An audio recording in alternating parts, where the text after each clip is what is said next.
So Renergen has developed a new device, the Renergen Cryo-Vacc, which will simplify logistics of moving vaccines. Could you tell us a bit about this new development? And I mean, what was the rationale behind moving into this space?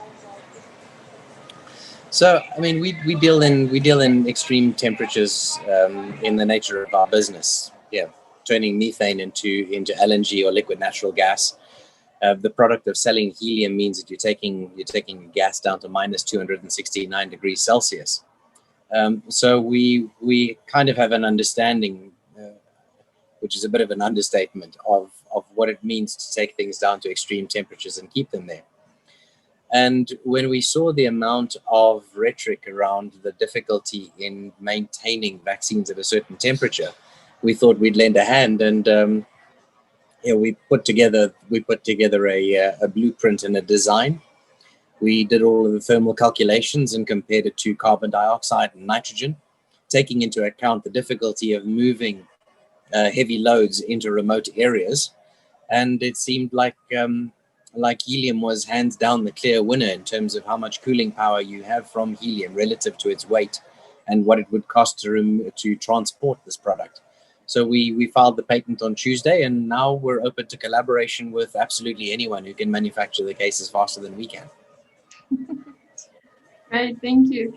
Your announcement mentions the Pfizer COVID-19 vaccine. I'm not sure if I pronounced that correctly. So does this mean that it's a done deal to transport the specific vaccine? No, not in the least. We have literally just developed the technology. We haven't signed up any agreements with anyone at this stage. This is really just a call to arms and to say, you know, we've got the technology available, and we're open to collaborating with absolutely anyone who wants to use it.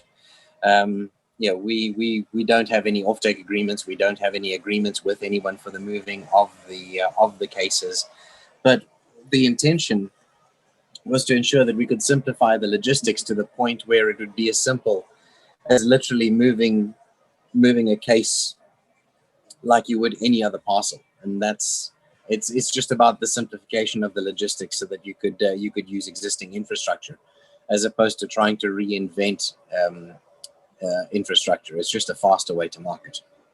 Okay, great, thank you. And then you actually mentioned the patent earlier, that you filed for the rights to the design. Do you have any news on when this will be approved or finalized?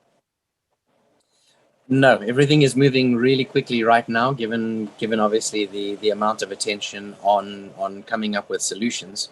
We only filed for the patent application on Tuesday, but really I think, you know, regardless of what happens with a patent, the important thing over here is that the entire market needs to look to helium as a refrigerant and a coolant to move the vaccine, if you're going to have longevity of how long you're going to keep the vaccines cold for, and also taking into account the weight differential, the fact that liquid nitrogen is 5 times heavier than helium for the same amount of cooling power.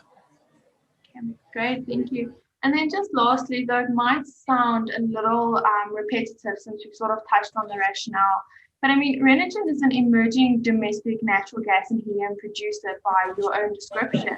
So how does this new development actually fall in line with the company's goals? I mean, one wouldn't really say link a COVID-19 vaccine to Renergen. So is this just one of the many avenues that you will be pursuing? No, look, we realize that we know what we're good at, and we're going to stick to what we're good at. I think us trying to manufacture and then trying to sell the cases and then trying to handle the logistics is a distraction. That's not the business that we're in. The business that we're in is the drilling, the liquefaction, and the extraction of helium and LNG. That's what we do. We do, however, have a lot of innovative designs.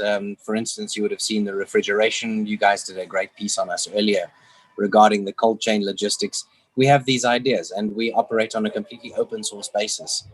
And where we can, we're just trying to optimize the efficiency of moving things at low temperatures, given that we have a deep fundamental understanding of low temperature.